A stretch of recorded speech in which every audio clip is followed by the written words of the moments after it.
আসসালামু আলাইকুম। আজকে আমরা এমন ১৫টা ইংরেজি শব্দ শিখব যেগুলো জিআরই-তে এর আগে একাধিকবার এসেছে এবং বাজারে প্রচলিত সব বিখ্যাত জিআরই ভোকাবুলারি লিস্টগুলোর মধ্যে এই ১৫টা শব্দ কমন আছে। এবং আমরা চেষ্টা করব এই ভিডিওতে প্রথম ১৫ মিনিটের মধ্যে ১৫টা শব্দ শিখে ফেলার এবং পরের ১০ মিনিটের মধ্যে আমরা একাধিক টেস্ট দিয়ে আমাদের এই শেখাটাকে আরো মজবুত করার। তাহলে শুরু করা যাক। আমাদের প্রথম শব্দ প্রডিগাল, অর্থ অপব্যয়ী ব্যক্তি যারা অত্যধিক খরচ করে। মনে রাখার উপায়, প্রডিগাল শব্দটার সঙ্গে প্রডি, প্রাউড এবং গার্ল শব্দ দুটো যোগ করে আমরা এটা মনে রাখতে পারি। যেমন প্রডি প্রাউড মানে হচ্ছে অহংকারী, গার্ল অহংকারী মেয়ে। যে মেয়ে খুবই অহংকারী সে সাধারণত অপব্যয়ী হয়। আচ্ছা, collocations: prodigal spending, prodigal son, prodigal lifestyle। আচ্ছা, এই prodigal শব্দের সাথে সাথে একটা ইন্টারেস্টিং শব্দ আপনারা সব কখনো কখনো মনে হতে পারে যে একই শব্দ, কিন্তু দুটোর মধ্যে আসলে অনেক পার্থক্য আছে। একটা হচ্ছে, আরেকটা শব্দ হলো যে প্রোডিজি, কিন্তু এই প্রোডিজি আর প্রোডিগাল অনেক আলাদা। প্রোডিজি অর্থ হচ্ছে অপূর্ব প্রতিভাধর ব্যক্তি, আর প্রোডিগাল অর্থ হচ্ছে অপব্যয়ী ব্যক্তি আহ, যারা অত্যধিক খরচ করে অথবা খরুচে ব্যক্তি। এবার আমাদের এর পরের শব্দ হচ্ছে ডায়াট্রাইব। এটা একটা তীব্র নিন্দা বা আক্রমণ বোঝায়। ধরেন দুইটা গোষ্ঠী নিজেদের মধ্যে যুদ্ধ করতেছে এবং একে অপরের বিরুদ্ধে তীব্রভাবে সমালোচনা করতেছে, এটা হচ্ছে ডায়াট্রাইব। সো মনে রাখার উপায়, এই যে দেখেন এখানে এই যে ডাই আছে, আমরা জানি যে ডাই যে প্রিফিক্সটা আছে এটা সাধারণত বোঝায় হচ্ছে দুই, এবং ট্রাইব মানে তো আমরা জানি গোষ্ঠী। তাহলে দুইটা গোষ্ঠী নিজেদের মধ্যে যুদ্ধ করতেছে এবং একে অপরের বিরুদ্ধে তীব্রভাবে সমালোচনা করতেছে। Collocations: diatribe against, bitter diatribe, lengthy diatribe। এই শব্দটা পলিটিক্যাল ক্ষেত্রগুলোতে খুব বেশি ব্যবহৃত হয়, যেমন আমরা এখানে দেখতে পাচ্ছি during the 2016 US presidential election, debates between Donald Trump and Hillary Clinton were filled with harsh diatribes against each other। এই যে filled with harsh diatribes against each other, একে অন্যের বিরুদ্ধে তীব্র নিন্দায় ভরপুর ছিল। এটা আমরা আমাদের বাংলাদেশের পার্লামেন্টেও কিন্তু অনেক সময় দেখে থাকি যে বিরোধী দল সরকার পক্ষের যে এমপি থাকেন বা সরকার পক্ষের যে মন্ত্রীরা থাকেন তাদেরকে ডায়াট্রাইব দিয়ে একেবারে ধ্বংস করে দেওয়ার চেষ্টা করে। যাই হোক, এর পরের কথা, পরের শব্দটা হচ্ছে টাইরেড, যেটা একটা দীর্ঘ এবং তীব্র সমালোচনা বা নিন্দা বোঝায়। সো টাইরেড শব্দটা দেখেন অনেকটা টায়ার্ডের মতো সাউন্ড করে। সো এটা এভাবে মনে রাখা যেতে পারে যে আপনার মা দীর্ঘ সময় ধরে রেগে গিয়ে আপনারে বকছে এবং শেষে ক্লান্ত হয়ে পড়ছে। মা দীর্ঘ সময় ধরে বকাবকি করছেন এবং ক্লান্ত হয়ে যাচ্ছেন। তাহলে এভাবে মনে রাখা যেতে পারে টাইরেড, টায়ার্ড। তাহলে এটা অর্থ কি? দীর্ঘ এবং তীব্র সমালোচনা বা নিন্দা। Collocations: angry tirade, lengthy tirade, public tirade। Example: a teacher might go on a tirade in class after discovering a student cheating on an exam। আপনার একজন টিচার যদি আপনাকে হচ্ছে একটা স্টুডেন্টকে যদি এক্সামে নকল করতে হাতে পায় তাহলে নিশ্চয়ই সে অনেকক্ষণ ধরে তারে অনেক বেশি কথা শোনাবে, রাইট? অনেকক্ষণ ধরে তার সমালোচনা করবে। সো এটা হচ্ছে আমাদের এক্সাম্পল সেন্টেন্স। আমরা এর পরের শব্দে যাই। পরের শব্দটা হচ্ছে অ্যানোম্যালি। অ্যানোম্যালি শব্দটাকে আমরা যদি ভাঙি তাহলে আমাদের দুটো অংশ পাই। একটা হচ্ছে অ্যান, যার অর্থ হচ্ছে না। এখানে আছে দেখেন, অ্যান অর্থ না এবং ওম্যালি অর্থ নর্মাল। তাহলে not normal, an not, ওম্যালি normal, not normal যা স্বাভাবিক নয়। তাহলে অ্যানোম্যালি অর্থ কি? অস্বাভাবিক বা যা সাধারণ নিয়ম বা প্রত্যাশার সাথে মেলে না। তাহলে এটা হচ্ছে, দেখেন এটার কোলোকেশন গুলো কি হইতে পারে? Statistical anomaly, genetic anomaly, cultural anomaly. আচ্ছা, এবার একটা ক্লাসের উদাহরণ দেই। ধরেন যে একটা ক্লাসে যেখানে সব ছেলেপেলে অনেক মনোযোগ বাট একজন কথা বলতেছে অনেক বেশি, তাহলে ওই ছেলেটা হচ্ছে একেবারে একটা অ্যানোমালি। একটা এক্সাম্পল দেখি। A class where all the students are unusually attentive and quiet could be considered an anomaly at that school, where most students are typically disruptive। So একটা ক্লাস আবার একটু ভিন্ন রকমের একটা অ্যাঙ্গেল থেকে দেখাচ্ছে। একটা ক্লাসে ধরেন যে সেখানে একটা ক্লাস অনেক বেশি ঠান্ডা, খুব বেশি চিল্লাফাল্লা করে না। তো এটা তো সাধারণত স্কুলগুলোতে হয় না, তাই না? তাহলে এটা একটা অ্যানোমালি, এটা একটা ভিন্ন রকমের সম্পূর্ণ আলাদা রকমের একটা ক্লাস। তাহলে এটা একটা অ্যানোমালাস ক্লাস। ওকে, এর পরের শব্দ হচ্ছে মেভরিক বা ম্যাভেরিক। ম্যাভেরিক এই শব্দটার একটা ইন্টারেস্টিং পাস্ট আছে। সেটা হলো টেক্সাসে টেক্সাসে তো আসলে আমাদের দেশে যেরকম ভাবে গরু পালন করা হয় এভাবে হয় না। টেক্সাসে অনেক জায়গায় দেখা যায় যে অনেক গরু একসাথে চড়তেছে এবং তারা ঘাস খাচ্ছে। তো এর ফলে দেখা যায় যে একাধিক মালিকের গরু একসাথে মিশে যায়।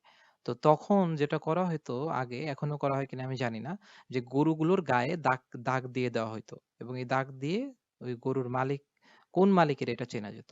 কিন্তু স্যামুয়েল ম্যাভরিক নামে এক ভদ্রলোক ছিল, যে হচ্ছে তার গরুর গায়ে এই দাগ দিতেন না। সো উনি অন্যদের প্রচলিত যে নিয়ম ছিল তার বাইরে যেয়ে নিজস্ব পথ তিনি অনুসরণ করতেন। সেখান থেকেই মূলত ম্যাভরিক শব্দটার অর্থ হয়েছে একজন ব্যক্তি যিনি প্রচলিত নিয়ম বা মতের বিপরীতে গিয়ে নিজস্ব পথ অনুসরণ করেন। আবার দেখেন, টপ গান মেভরিক নামে কিন্তু একটা টম ক্রুজের একটা ফিল্ম আছে, যেখানে আপনি দেখবেন যে টম ক্রুজ সবসময় খুবই ডেয়ারিং এবং খুবই ভিন্ন রকমের এয়ার আপনার ফাইটার জেট স্টান্ট গুলো করে। তো এটা দিয়েও মনে রাখা যেতে পারে। Collocations: political maverick, corporate maverick, maverick approach. Elon Musk is often considered a maverick because he typically doesn't follow conventional paths and prefers to carve his own way. Elon Musk সবকে একজন মেভরিক হিসেবে বিবেচনা করা যেতে পারে কারণ সাধারণত তিনি কনভেনশনাল প্রচলিত যে পথগুলো আছে সেগুলো ফলো করেন না এবং তিনি প্রেফার করেন নিজের মতো করে রাস্তা বানাইতে। আচ্ছা, এরপর দেখেন, পরের শব্দ হচ্ছে ডেকোরাম। সো ডেকোরামের অর্থ যদি এখানে আপনি অলরেডি দেখছেন, তারপর আমি একটা গল্প আগে বলি। আপনি ধরেন যে বিভিন্ন জায়গার বিভিন্ন রকমের ডেকোরাম থাকে। ডেকোরাম মানে কি? সেইখানে যে ধরনের আচরণ করাটা আপনার উচিত। তাহলে ডেকোরামের একটা অর্থ হচ্ছে শালীন ও ভদ্র আচরণ। যেমন একটা কোর্টে যদি যান তাহলে কোর্টের একটা ডেকোরাম আছে, যে যখন জাজ ঢুকবেন তখন সবাই দাঁড়ায় যাবে, জাজ যখন কথা বলবে অন্য কেউ কথা বলতে পারবে না। একইভাবে আপনি যখন ক্লাসে ঢোকেন, যখন যখন টিচার কথা বলা আরম্ভ করে আপনার কথা বলার কথা না কিন্তু। সো ক্লাসের ডেকোরাম হচ্ছে যে আপনি চুপ থাকবেন। সো আপনি যে অফিসটাতে চাকরি করেন সেখানে ডেকোরাম হলো আপনি সুন্দর পোশাক পরে আসবেন, একে অন্যের মতামতের প্রতি সহনশীল হবেন। এনিওয়ে, সো ডেকোরাম অর্থ শালীন ও ভদ্র আচরণ। আমরা অনেকে ডেকোরাম শব্দটা যদি আমরা নাও জানি, আমরা অ্যাটলিস্ট ডেকোরেশন শব্দটা জানি, যে সাজসজ্জা বা ডেকোরেটর এই শব্দটা আমরা কিন্তু জানি। এই যে যে সাজসজ্জা বা ডেকোরাম, ডেকোরেটর, এই শব্দগুলো আসে কিন্তু ডেকর থেকে, যার অর্থ অর্থ হচ্ছে সজ্জা। এভাবে মনে রাখতে পারেন যে আপনার ঘর যদি খুব সুন্দর সাজানো হয় তাহলে আপনার আচরণও কিন্তু সেরকম শালীন ও ভদ্র হওয়া উচিত। এভাবে মনে রাখা যেতে পারে ডেকোর আম, আমার ঘর সজ্জিত, বা আমার ঘর যদি এরকম সজ্জিত হয় আমার শালীন ও ভদ্র হওয়া উচিত। Collocations: maintain decorum, sense of decorum, courtroom decorum. Ah so আপনার একটা এক্সাম্পল হইতে পারে, maintaining decorum in the courtroom is crucial, so courtroom decorum is strictly enforced. আচ্ছা, এর পরের শব্দ হচ্ছে ইউলজি। ইউলজি শব্দটার অর্থটা আমরা শেখার আগে আমি প্রথমে একটা জিনিস বলে রাখি, যে ইইউ যে প্রিফিক্সটা ইইউ, এটার আপনারা দেখলেই মনে রাখবেন যে এর মানে হচ্ছে সামথিং গুড। যেমন আপনার ইউফোনি, ইউফোরিয়া, ইউফেমিজম, এই যে নিচের দিকে দেখেন এই যে শব্দগুলো আমরা দেখতেছি, ইউফোরিয়া, ইউফেমিজম। ইউ মানে হচ্ছে গুড। সো ইউফেমিজম হচ্ছে কি ভালো শব্দের ব্যাপার, ইউফোরিয়া হচ্ছে কি অত্যন্ত সুখ। এবার আমাদের অরিজিনাল ওয়ার্ডে যাই, ইউলজি। ইউলজি হচ্ছে প্রশংসামূলক বক্তৃতা, বিশেষ করে যেটা হচ্ছে মৃত ব্যক্তির স্মরণে দেওয়া হয়। ধরেন বিশেষ করে এটা ক্রিশ্চিয়ান সোসাইটি গুলোতে অনেক প্রচলিত আছে, যে যখন একটা মানুষ মারা যায় তখন তাকে যখন দাফন করা হয়, দাফনের আগে আহ অনেক প্রশংসাসূচক কথাবার্তা মানুষ বলে, হয়তো তার পরিবারের কেউ বা তার বন্ধু বান্ধব কেউ এভাবে বলে। এটার আমরা একটু রুট থেকে যদি দেখি তাহলে আরো সুন্দর করে বোঝা যায়। সেটা হচ্ছে ইউ ভালো এবং লজিয়া অর্থ কথা। তাহলে ইউলজি এর অর্থ হচ্ছে ভালো কথা, যেটা বিশেষ করে মৃত্যুর পরে শোনানো হয়। So collocations deliver eulogy, moving eulogy, eulogy at the funeral.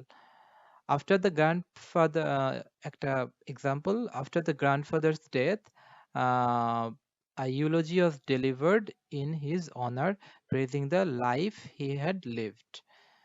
Catalyst, এমন কিছু বা কেউ যা দ্রুত পরিবর্তন বা ঘটনা ঘটায়। ক্যাটালিস্টের আরেকটা অর্থ হতে পারে অনুঘটক। এবং দেখেন, আহ, এটাকে আপনারা মানে ক্যাটালিস্ট শব্দটাকে যদি আমরা ভাঙি, একটা শব্দ পাই আছে ক্যাট আ লিস্ট। ভাবুন একটা বিড়াল একটা লিস্টে থাকা ঘটনা গতি বাড়িয়ে দেয়। যেমন বিড়াল একটা ঘরে ঢুকে সমস্ত কিছু পরিবর্তন করে দিতে পারে, তছনছ করে দিতে পারে। সো ওইটা পরিবর্তন করে দিতে পারে, ঘরের বর্তমান পরিস্থিতিটা বিড়ালটা পরিবর্তন করে দিতে পারে। হ্যাঁ, ক্যাটালিস্ট এভাবে মনে রাখা যেতে পারে। collocations, catalyst for change, political catalyst, economic catalyst. Again, an example, the tragic events of the past week served as a catalyst for change in how the community address social issues. গত সপ্তাহের যে একটা tragic event হয়েছিল, তা এটা একটা catalyst হিসেবে কাজ করেছে, অনুঘটক হিসেবে কাজ করেছে, বা পরিবর্তন উদ্দীপক হিসেবে কাজ করেছে। আহ, আহ, কিসে? How community addresses social, society কিভাবে আসলে সামাজিক বিষয়গুলোকে সামলায় তা নিয়ে তাকে। আচ্ছা, এর পরের শব্দ হচ্ছে অ্যাপাথি। আমরা অ্যা অর্থ জানি, অ্যা অর্থ হচ্ছে নট, প্যাথি হচ্ছে অনুভূতি, তাহলে অ্যাপাথি হচ্ছে নো অনুভূতি। তাহলে অনুভূতির অভাব। তাহলে এটার যদি আমরা বিস্তারিত দেখি, তাহলে কোনো কিছুতে আগ্রহ বা অনুভূতির সম্পূর্ণ অভাব, যা সাধারণত গুরুত্বহীন বা তুচ্ছ বলে মনে করা হয়। অনুভূতি বা আগ্রহের অভাব বা উদাসীনতা, আমরা মনে রাখি উদাসীনতা বা অনুভূতির অভাব। তাহলে এইখানে এটা কোলোকেশনস গুলো কি? Wide spread apathy, political apathy, public apathy. Wide spread apathy হচ্ছে প্রচলিত উদাসীনতা, পলিটিক্যাল অ্যাপাথি রাজনৈতিক উদাসীনতা, যেমন মানুষের ভোট দেওয়ার প্রতি যদি উদাসীনতা থাকে তাহলে এটাকে এক ধরনের পলিটিক্যাল অ্যাপাথি বলা যেতে পারে, পাবলিক অ্যাপাথি বলা যেতে পারে। আমরা অ্যাপাথি শব্দটা যদি নাও জানি, আমরা কিন্তু সিম্প্যাথি শব্দটা জানি, যার অর্থ হচ্ছে সহানুভূতি। এখান থেকে মনে রাখা যেতে পারে। এখানেও সেই প্যাথি অনুভূতি আছে। এই এমপ্যাথি, এখানেও কিন্তু প্যাথি আছে, অনুভূতি আছে। আচ্ছা, এবার এর পরের শব্দ হচ্ছে অ্যান্টিপ্যাথি। অ্যান্টিপ্যাথি হচ্ছে কারোর প্রতি বিরূপ মনোভাব থাকা, অথবা তীব্র রাগ ক্ষোভ থাকা। এন্টি অর্থ হচ্ছে বিপরীত বা বিরুদ্ধ, এবং প্যাথি হচ্ছে অনুভূতি। তাহলে বিরুদ্ধ অনুভূতি, এটাকে আমরা যদি বাংলায় বলি তাহলে শক্তিশালী অপছন্দ বা শক্তিশালী বিরাগ। আহ এটা হচ্ছে নির্দিষ্ট কোনো কারণে কারোর প্রতি তীব্র বিরাগ বা কাউকে তীব্র অপছন্দ করা, সুনির্দিষ্ট কোনো কারণে কাউকে ব্যাপক অপছন্দ করা। তাহলে এন্টিপ্যাথি বিরুদ্ধ অনুভূতি। এটাকে আমরা যদি মিনিং দাঁড়াই, তাহলে দাঁড়ায় সুনির্দিষ্ট কোনো কারণে কারোর প্রতি তীব্র অপছন্দ বা বিরাগ। Collocations, deep antipathy, mutual antipathy, antipathy towards. এখানেও সেই সিম্প্যাথি বা এমপ্যাথির একটা কানেকশন আছে রুট থেকে। আচ্ছা, এক্সাম্পল দেখি। There is a deep antipathy among the employees towards the new policy. নতুন পলিসির প্রতি এমপ্লয়ীদের একটা গভীর ঘৃণা ছিল, as it went against their interest, যেহেতু এটা তাদের স্বার্থের বিরুদ্ধে গিয়েছে। আচ্ছা, এরপরের শব্দ হচ্ছে টর্পর। টর্পর মানে হচ্ছে অলসতা বা নিষ্ক্রিয়তা। এটা সাধারণ অলসতা না, এটা হচ্ছে বিশেষ করে গভীর অলসতা বোঝাতে টর্পর শব্দটা ব্যবহার করা হয়। যেমন ধরেন দীর্ঘদিন আপনার হচ্ছে ইউনিভার্সিটি অফ রয়েছে বা স্কুল অফ রয়েছে, এখন যদি আপনার আহ কালকেই স্কুলটা খুলে যায়, আপনি দেখবেন যে আপনার অনেক ক্ষেত্রে যে ক্লাস করতে আর ভালো লাগতেছে না। যদি দুপুরের পরে ক্লাস থাকে তখন শুধু ঘুম আসতেছে, এই যে যে একটা ক্লান্তি বা অলসতা চলে আসে, এটাকে বলা হচ্ছে টর্পর। টর্পর মনে রাখার জন্য আমি মনে রাখি যেটা, সেটা হচ্ছে টরেন্ট পার। যে টরেন্টে অনেক বড় একটা ভিডিও আপনি হয়তো ডাউনলোড করতে দিয়েছেন, কিন্তু যেহেতু এখানে সার্ভার ডাউন ছিল বা সিডার সংখ্যা কম ছিল, এই জন্য আপনার ভিডিওটা ডাউনলোড হতে অনেক সময় লাগছে, এবং এটা আপনাকে অলস বানায় ফেলছে, নিষ্ক্রিয় বানায় ফেলছে। তো টরেন্ট পার এভাবে মনে রাখা যেতে পারে। আচ্ছা, apathy, antipathy, torpor. So torrent থেকে ডাউনলোড করতে গিয়ে ধীর গতি। State of torpor, winter torpor, এবং আমরা এটা একটা এক্সাম্পল দেখি, সেটা হচ্ছে after a prolonged period of unemployment, দীর্ঘদিন কাজ ছাড়া বেকার থাকার পর he fell into a deep state of torpor, সে একটা গভীর অলসতার মধ্যে পড়ে গেল, বা তার মধ্যে একটা গভীর অলসতা সৃষ্টি হলো, showing no desire to do anything, এবং এতে সে দেখা গেল যে কিছুই করতে চায়নি। আচ্ছা, এর পরের শব্দ হচ্ছে আইকনোক্লাস্ট। আইকনোক্লাস্ট শব্দের অর্থ হলো যিনি প্রচলিত ধারণা বা প্রতিষ্ঠানের বিরোধিতা করেন এবং নতুন ধারার পরিবর্তন করেন। তাহলে আইকন, আইকন শব্দটার অর্থ হচ্ছে, এই যে আইকন শব্দের অর্থ হচ্ছে প্রতিমা, ক্লাস্ট হচ্ছে হচ্ছে ভাঙাকারী, তাহলে যিনি প্রতিমা ভাঙেন তিনি হচ্ছে প্রতিষ্ঠিত ধারণাগুলোকে ভেঙে ফেলেন। যেমন ধরেন কালকে এসে আপনারা মুসলমানদের মধ্যে দেখবেন যে ইব্রাহিম আলাইহিসসালাম যখন প্রতিমাগুলো ভেঙে ফেলে তার সেই সময়কার, সো তিনি নতুন কি করলেন, তিনি এতদিন যে প্রচলিত ধ্যান ধারণা ছিল যে এগুলোর ইবাদত করতেছিল মানুষ, তখন সেটাকে ভেঙে দিলেন এবং নতুন একটা ধারা, ইসলামের যে ধারা সেটা প্রচলন করলেন। তাহলে উনাকে আমরা বলতে পারি আইকনোক্লাস্ট। তাহলে আইকনোক্লাস্ট হচ্ছে যিনি প্রচুর প্রতিষ্ঠিত ধারণার বিরোধিতা করেন এবং নতুন ধারা প্রবর্তন করেন। আইকন প্রতিমা, ক্লাস্ট ভাঙনকারী iconoclast, locations cultural iconoclast, religious iconoclast এবং পলিটিক্যাল আইকনোক্লাস্ট। এবং আরো একটা জিনিস দেখেন, ক্লাস্টিক মানে কিন্তু ভঙ্গুর, এবং আপনি যদি দুটো জিনিস কম্পেয়ার করেন, একদিকে হচ্ছে প্লাস্টিক আর একদিকে হচ্ছে আপনার আয়রন, মানে লোহার তৈরি দুটো জিনিস, তাহলে কোনটা সহজে ভাঙবে? নিশ্চয়ই প্লাস্টিকেরটা ভাঙবে দ্রুত। তাহলে এখানে দেখেন যে যা সহজে ভেঙে যেতে পারে, এভাবে মনে রাখতে পারেন যে আইকনোক্লাস্ট। আমরা স্টিভ জবসকে একজন আইকনোক্লাস্ট হিসেবে দেখতে পারি। উনি টেক ইন্ডাস্ট্রিতে যে ব্যাপক পরিবর্তনটা এনেছিলেন, এজন্য উনাকে একজন আইকনোক্লাস্ট হিসেবে দেখা যেতে পারে। এফিকেসি, আমরা এফিকেসি শব্দটা যদিও না জানি, আমরা কিন্তু এফিশিয়েন্ট বা এফেক্টিভ শব্দ দুটো জানি। তো ওর সাথে এর একটা সম্পর্ক আছে। এফেক্টিভ মানে, এফিশিয়েন্ট মানে হচ্ছে কার্যকরী, এফেক্টিভনেস মানে হচ্ছে কার্যকারিতা, এফিকেসি মানেও কিন্তু কার্যকারিতা। কোনো কিছু বা কোনো কিছু সফলভাবে সফলভাবে অর্জন করার ক্ষমতা, এটাকে বলা হচ্ছে এফিকেসি।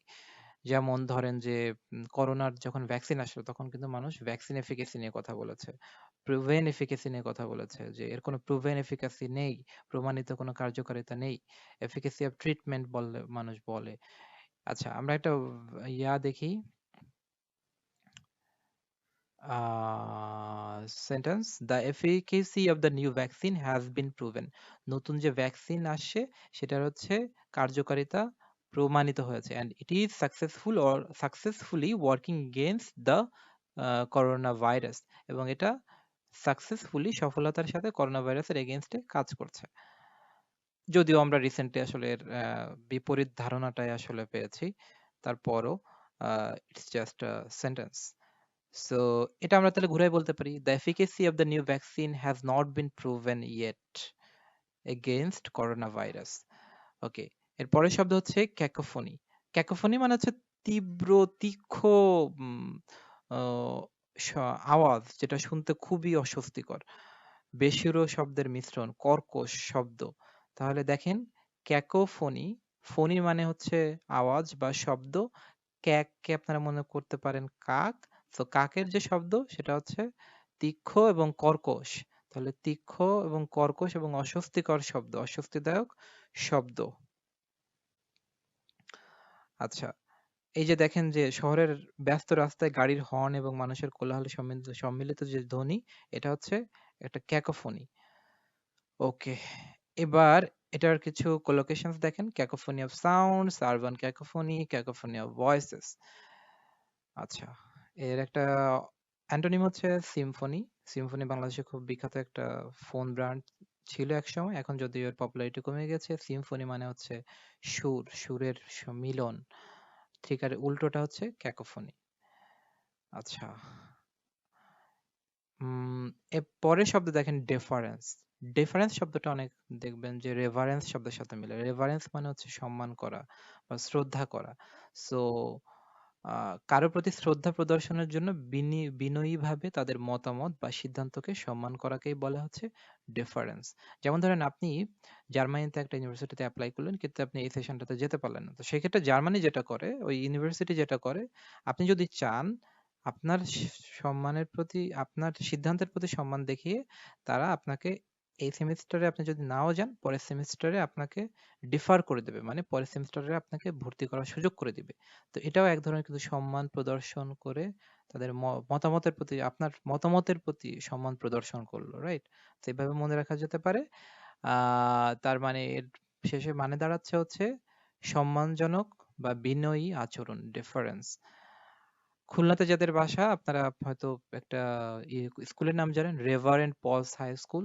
এই যে যে রেভারেন্ড, এই শব্দটা কিন্তু রেভারেন্স থেকে আসছে, এবং এর সাথে সম্পৃক্ত হচ্ছে difference. Out of difference, indifference to, show difference, এগুলো হচ্ছে বিভিন্ন কোলোকেশনস এগুলোর। Real world example: the teacher notice the difference of her students when they respectfully accepted her decision without any objection. Teacher হচ্ছে তার স্টুডেন্টদের মধ্যে তার জন্য ডিফারেন্স দেখতে পেলেন, রাইট? এবং কি কারণে এটা তো বুঝতেই পারতেছেন। আচ্ছা, so that's all the 50 notes. আমরা এবার কিছু টেস্ট দেখি। তাহলে প্রথমটা আমরা দেখি, এটা হচ্ছে কি আছে, what is the meaning of prodigal? Why is spender extremely lazy, wastefully extravagant, reserved and quiet? So why is the spender তো না, এক্সট্রিমলি লেজি এর সাথে কোনো সম্পর্ক নাই, ওয়েস্টফুলি এক্সট্রাভ্যাগেন্ট, এক্সট্রাভ্যাগেন্ট হচ্ছে এই যে প্রোডিগালের আর একটা অর্থ। এক্সট্রাভ্যাগেন্ট মানে হচ্ছে খরুচে, অনেক বেশি অতিরঞ্জিত মাত্রায় খরচ করে, একে বলে ওয়েস্টফুলি এক্সট্রাভ্যাগেন্ট। তো অর্থ হচ্ছে এইটা, এটাও তো না। Which of the following best defines diatribe? তাহলে diatribe এর মানে এখানে কোনটা? A short and sweet compliment, a bitter and prolonged verbal attack, a musical performance, a formal agreement? এটা আপনারা যেটা করতে পারেন, আপনারা একটু পজ দিয়ে উম, এই 2, 3 এবং 4টা সলভ করে ফেলতে পারেন। আচ্ছা, what does tirade refers to? Tirade, a short and calm discussion, a long and angry speech. এই যে পেয়ে গেছি আমরা, long and angry speech. What is the meaning of anomaly? Anomaly হচ্ছে a deviation from the norm. Norm আমরা বলেছিলাম, decorum, norm কাছাকাছি শব্দ, এবং এই যে নর্মস, যেটা আচরণীয় যে নীতিমালা, তার থেকে যে ডেভিয়েশন, বিচ্যুতি, এটা হচ্ছে anomaly.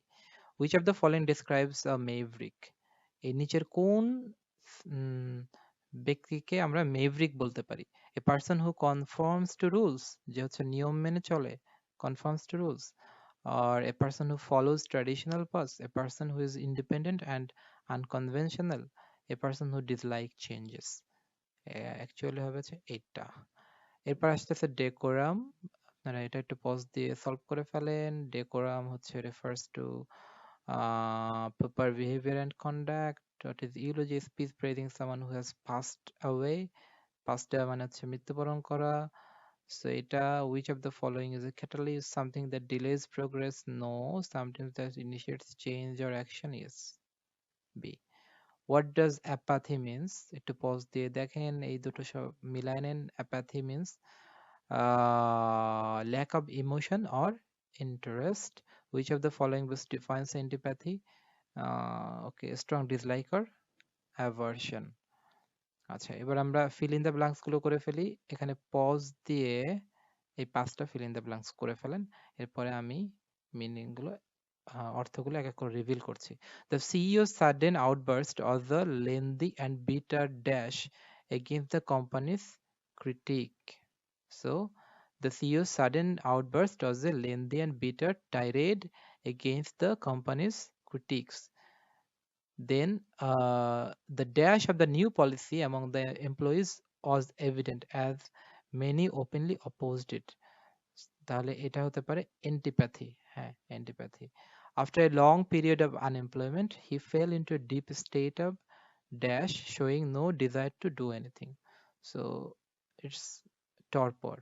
Steve Jobs is often considered a dash because he challenged conventional ideas and introduced groundbreaking innovations.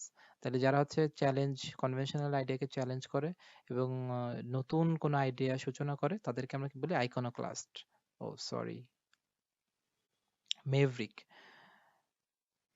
okay because he challenged conventional idea okay he challenged conventional idea and introduced groundbreaking innovation তাদেরকে আমরা বলছি মেভরিক I think you can say iconoclast as well, but iconoclast হচ্ছে প্রচলিত ধারণাটা ভেঙে দিবে আর কি আর মেভরিক হচ্ছে চ্যালেঞ্জ করবে so quite similar yet I think এখানে দুটোই হইতে পারে একটু দেখতে হবে the tragic event served as a dash for change in the community catalyst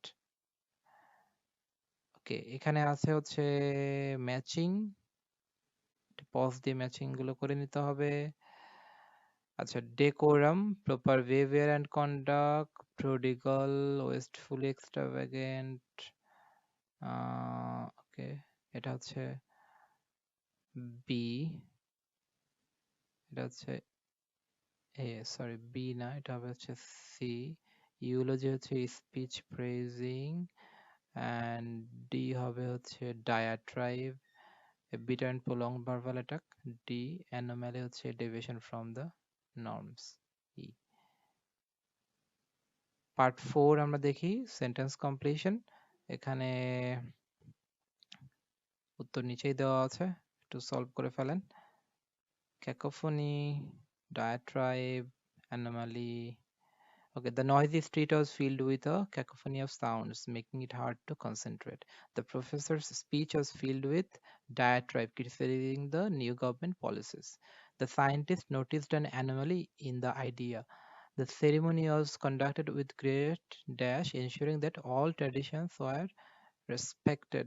কি হবে আমি নিজেই ভুলে গেছি decorum with great decorum despite the general dash among voters apathy উদাসীনতা yes সো আমরা নিশ্চয়ই অ্যাপাথি এবং এন্টিপ্যাথির পার্থক্য আমাদের মনে আছে অ্যাপাথি হচ্ছে উদাসীনতা আর এন্টিপ্যাথি হচ্ছে ঘৃণা okay so that's all for now আমি ইনশাল্লাহ ডেসক্রিপশন বক্সে এই যে যে শব্দগুলো আছে এগুলোর প্র্যাকটিসের যে কুইজলেট লিঙ্কটা আছে ওটা দিয়ে দেবো আপনারা এরপরে ওখান থেকে প্র্যাকটিস করে নেবেন প্র্যাকটিস করতে থাকেন এবং প্রতিনিয়ত চেষ্টা করবেন এই শব্দগুলো ডে টু ডে লাইফে ব্যবহার করার জন্য ইনশাল্লাহ তাহলে ভুলবেন না এর আগে যে লেসনটা দিয়েছি ওটা দেখে নেবেন আশা করা যায় যে 30টা শব্দই আপনারা সুন্দর করে শিখতে পারবেন আজকের 15টা এবং এর আগের 15টা ইনশাল্লাহ আগামীকাল দেখা হবে আরো 15টা শব্দ নিয়ে যেগুলো জিআর এর জন্য খুবই ইম্পর্ট্যান্ট আসসালামু আলাইকুম